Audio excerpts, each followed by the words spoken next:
የአሜሪካ እገዳ በሰሜኑ የሀገራችን ክፍል ሊፈነዳ ተቃርቦ የነበረውን ጦርነት ግለት ላይ በረዶ የቸለሰ ክስተት ሆኖ ብቅ ብሏል።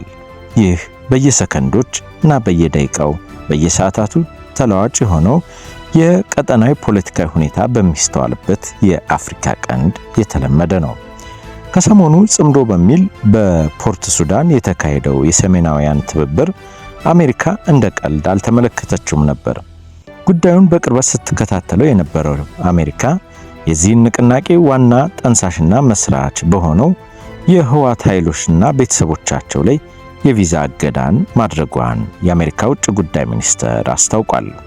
ክስተቱ በተለይም ደግሞ ለአፍሪካ ቀንድ መረጋጋትም ወሳኝ ነው የሚሉት የአካባቢው ፖለቲካ ተንታኞችም በሁለት ዓመታት ውስጥ በነበረው የትግራይ ጦርነት እንባቸው በአግባቡ ያልደረቀው የትግራይ እናቶችን እንባ ከሰሞኑ ዳግም አፈሳ መጀመሩን ተከትሎ ያለቀሱት እንባቸው መሬት ሳይወርድ አሁን ላይ እድሜ ለአሜሪካ መንግስት ታብሶላቸዋል።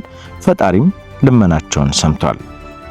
ሰላም ጤና ይስጥልኝ ክቡራትና ክቡራን የጋፋት ኒውስ ቤተሰቦቻችን፣ ለመሆኑ ይህ የአሜሪካ እገዳ አንድምታው ምንድነው? ምን አይነትስ ክስተቶችን ያስተናግዳል?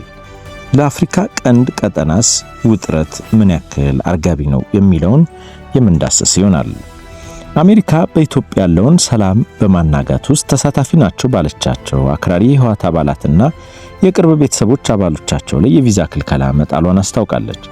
የአሜሪካ ውጭ ጉዳይ ሚኒስቴር ባወጣው መግለጫ በአክራሪ ህወሓት አባላትና በኢትዮጵያ መንግስት መካከል በሰሜን ኢትዮጵያ ግጭት እንዲያገረሽ የሚደረገውን ውጥረት እየተባባሰ መምጣቱን በመግለጽ ይህም በቀጠናው ያለውን ሰላምና መረጋጋት የሚያናጋ ነው ብሏል። በዚህ ምክንያት የውጭ ጉዳይ ሚኒስትሩ ማርክ ሩቢዮ በተሰጣቸው ስልጣን መሰረት በአክራሪ የህወሓት አባላትና ቤተሰቦቻቸው ላይ የቪዛ እገዳ መጣሉን መስሪያ ቤታቸው አስታውቋል። ይህ የቪዛ ክልከላ ውሳኔ ኢላማ የሚያደርገው በትግራይ ያለውን ቀውስ ለመፍታት የሚደረገውን ጥረት በሚያደናቅፉ ተጠያቂ የሚሆኑና ተባባሪዎች ናቸው ያሏቸው አካላት ነው። የውጭ ጉዳይ መስሪያ ቤቱን ጨምሮ ዩናይትድ ስቴትስ የትግራይ ህዝብን ጨምሮ በሰላምና በክብር መኖር ከሚፈልገው ከኢትዮጵያ ህዝብ ጎን መቆሟን እንደምትቀጥል ነበር ያስታወቀው። የቀጠናውን ሰላምና መረጋጋት ስጋት ላይ የሚጥሉት የህወሓት ባለስልጣናትና ሌሎች ግለሰቦችን ለማጋለጥና ተጠያቂ ለማድረግ አሜሪካ ያሏትን ዘዴዎች በሙሉ ትጠቀማለችም ብሏል የውጭ ጉዳይ ሚኒስትሩ በመግለጫው። በትግራይ ለሁለት ዓመታት ደም አፋሳሽ ጦርነት ከተካሄደ በኋላ በፌዴራል መንግስቱና በህወሓት መካከል ጦርነቱ የሚያበቃበትን ስምምነት ደቡብ አፍሪካ ውስጥ መደረሱ ይታወሳል። በስምምነቱ መሰረት በትግራይ ጊዜያዊ አስተዳደር ተመስርቶ ለሁለት ዓመታት ከቆየ በኋላ ህጋዊ ዕውቅናው የተሰረዘበት ህወሓት ለጦርነት ምክንያት ከሆኑት መካከል አንዱ በሆነው የተናጠል ምርጫ ተመስርቶ እንዲፈርስ የተደረገውን የክልሉ ምክር ቤት በመመለስ ስልጣኑን ይዟል። ይህ ክስተት ደግሞ ቅድሚያ ዲሞክራሲ በሚል መርሃ በምትታወቀው አሜሪካ ተቀባይነትን ማግኘት አልቻለም። የትኛውንም የኃይል አማራጭ ዳግም ጦርነትን የሚያስነሳና ቀጠናውን ወደ ትርምስ የሚከት መሆኑን ነበር የተገነዘቡትም። በተለይም ደግሞ በሰሜኑ ጦርነት ወቅት ላይ አሁን ላይ በርካታ ሀገራት ጣልቃ የሚገቡበት እድል ሰፊ በመሆኑ ጦርነቱ ቀጠናዊ እንዳይሆን ስጋቷንም ስትገልጽ የቆየችው አሜሪካ ይህንን ውሳኔ ለመውሰድም ተገዳለችም። በፌዴራል መንግስቱ የተቋቋመውን ጊዜያዊ አስተዳደር ያፈረሰው ከአንድ ወር በፊት መልሶ የተቋቋመ የትግራይ ምክር ቤት ህወሓት ሊቀመንበር ደብረጽዮን ገብረ ሚካኤል የክልሉ ፕሬዝዳንት አድርጎ ከሾመ በኋላ የፌዴራል መንግስቱ በይፋ ያለው ነገር ባይኖርም በክልሉ ውስጥ ውጥረት ዳግም ነግሷል። በዚህም የተነሳ በክልሉ ሌላ ዙር ግጭት ሊቀሰቀስ ይችላል የሚል ስጋት የተፈጠረ ሲሆን የግዳጅ ወታደራዊ ምልመላ እየተካሄደ መሆኑን ነዋሪዎች፣ የፖለቲካ ፓርቲዎችና የመብት ድርጅቶች በመግለጫቸውም እየተቃወሙ ይገኛሉ። በህወሓት መሪዎች መካከል መከፋፈል ተፈጥሮ በርካታ የፓርቲው ከፍተኛ አመራሮች ከህወሓት በመውጣት የራሳቸውን ፓርቲ ያቋቋሙ ሲሆን በዚህ ሂደት ውስጥ አንደኛው ጌታቸው ረዳና ጄኔራል ጻድቃን ገብረትንሳኤ የሚጠቀሱ ናቸው። ቀደምት የድርጅቱ መሪዎች በደብረጽዮን መሪነት ክልሉን ተቆጣጥረውትም ይገኛሉ። ይህም በምርጫ ሳይሆን በኃይል ከፕሪቶሪያ ስምምነት ውጭ የተደረገ ነው። አሁን የአሜሪካ ውጭ ጉዳይ መስሪያ ቤት የጣለው የቪዛ እገዳ ቀደምትና አክራሪ በሆኑ የህወሓት መሪዎችና ቤተሰቦቻቸው ላይ ያነጣጠረ ሲሆን እነዚህ ፓርቲ መሪዎች የፌዴራል መንግስቱ ሊያጠቃን ነው በማለትም ሲከሰሱ የግዳጅ ወታደራዊ ምልመላም እያካሄዱ መሆናቸውን ቢቢሲ ያወጣው ዘገባ ማመላከቱ ይታወሳል። ቢቢሲ ያናገራቸው በክልሉ የተለያዩ ከተሞች የሚኖሩ ወጣቶች ከስራ ቦታቸው፣ ከመዝናኛ ስፍራ እንዲሁም ከህዝብ ትራንስፖርት ላይ በግዳጅ ተወስደው የተለያዩ ካምፖች መላካቸውን ተናግረዋል። ቅድሚያ ለሰብአዊ መብቶች ኢትዮጵያ በበኩሉ የትግራይ ጸጥታ ኃይሎች በክልሉ መጠነ ሰፊ አፈሳና ግዳጅ ወታደራዊ ምልመላ እያካሄዱ መሆናቸውን በመጥቀስ መግለጫ ማውጣቱ ይታወሳል። የሰብአዊ መብት ተሟጋቾችም ድርጊቱ ይፈጸምባቸዋል በሚል ከዘረዘራቸው አካባቢዎች መካከል ሰሜን ምስራቅ ዞን፣ ማዕከላዊ ዞንና ምስራቅ ዞን ይገኙበታል። ለ2 ዓመታት የተካሄደው ጦርነት ባስቆመው የፕሪቶሪያ ስምምነት መሰረት የተቋቋመው ጊዜያዊ አስተዳደርን በማፍረስ ከጦርነት በፊት የነበረው የክልሉ ምክር ቤት ስልጣን ከያዘ በኋላ በህወሓት መሪዎችና በፌዴራል መንግስቱ መካከል ውጥረቱ ዳግም አገርሽቷል። ተመልሶ ስራ የጀመረው ፈርሶ የነበረው የትግራይ ክልል ምክር ቤት ህጋዊ ፓርቲ እውቅና የተሰረዘበትን የህወሓት ሊቀመንበር ደብረጽዮን ገብረ ሚካኤልን የክልሉ ፕሬዝዳንት አድርጎ የሾመ ሲሆን የጊዜው አስተዳደሩ ፕሬዝዳንት ያሉበትን ሁኔታ እስካሁን ድረስ በይፋም አይታወቅም። በዚህም የተነሳ በክልሉ ሌላ ዙር ግጭት ሊቀሰቀስ ይችላል የሚል ስጋት የተፈጠረ ሲሆን የግዳጅ ወታደራዊ ምልመላ እየተካሄደ መሆኑን ነዋሪዎች፣ የፖለቲካ ፓርቲዎችና የመብት ድርጅቶችም አመላክተዋል።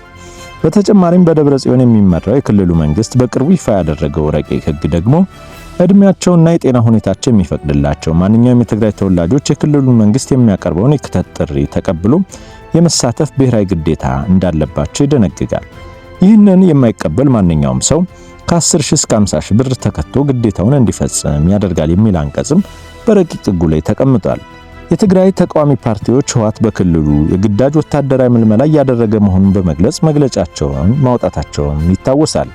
ከነዚህ ፓርቲዎች ውስጥ አረና ፓርቲ እንዲሁም ስምረት ፓርቲ ህወሓት የቀድሞ ተዋጊዎችን፣ ሚሊሻዎችና የትግራይ ወጣቶችን በግዳጅ ለወታደራዊ ስልጠና በመመልመል በማፈስ ወዳልታወቁ ካምፖች እየወሰዱ ነው ሲሉ ባወጡት መግለጫም ከሰዋል።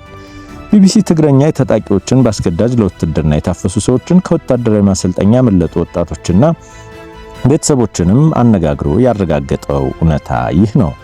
ነገር ግን የአካባቢው መስተዳድሮችና የሰላም ጸጥታ ጽሕፈት ቤት ግን እየተካሄደ ያለው ወታደራዊ አፈሳን አስተባብለዋል። አፈሳው ከተከናወነባቸው አካባቢዎች ውስጥ የወርቅ ማዕድናትን ይገለጻሉ። በአድዋ ከተማ የሚኖሩ የአንዲት ልጅ አባት የሆኑት ተስፋዬ ገብረ እግዚአብሔር በማዕከላዊ ዞን በሚገኘው አሐሳ ወረዳ ልዩ ስሙ አዲፍታው በሚባል ቀበሌ በባህላዊ መንገድ ወርቅ በማውጣት ይተዳደራል። በዚህ በወርቅ ማውጫ አካባቢ ላይ የተሰማሩ ወጣቶች ቀን ላይ ወርቅ ሲያወጡ ይውሉና ሌሊት በዚያው አካባቢ ትንሽ ድንኳን ዘርግተው ያድራሉ። ይህ ለዚህ አካባቢ ወጣቶች የተለመደ ክስተት ነው። ግንቦት 13 2018 ዓ.ም ከማለዳው 11 ሰዓት ተኩል ወደ ስራቸው ለመሄድ ከእንቅልፋቸው ሲነሱ ዙሪያቸውን በታጣቂዎችና በፖሊሶች ተከበው 180 ወጣቶችም አዲፍታው ወደሚባል ትምህርት ቤት ተወስደው በአንድ ክፍል ቤት ተቆልፎባቸው አደሩ።